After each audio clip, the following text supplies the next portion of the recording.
અને કરશન કાકા આ તમે વાત સાંભળી કે ન સાંભળી? કઈ બટા આ ભગો મોટી મોટી કરતો હતો. આ ભગાન બે શબ્દ કહેવાની જરૂર. હવે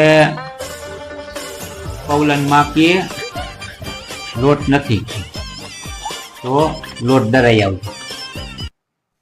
તો જેઠી વહુ સવારથી હાઈ સુધી આટા જ માર્યા અને હાઈ પૌલન માં આવી ને તો થોડીક માથાકૂટ થઈ ગઈ. એટલે જેઠી વહુ હાંસી હતી એની રીતે પૌલાની વહુ પૌલન માં એમ કહીને ગઈ હતી કે લોટ દરાઈ આવજો જેઠી વહુ.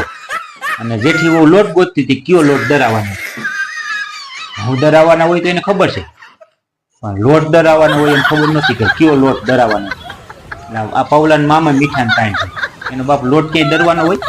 ઘઉં દરવાના હોય. હા, ગાય દરવાની હોય, બાજરો દરવાનો. લોટ દરવાનું કઈ ગઈ જેઠી વહુ આખો દી આટા માર્યા.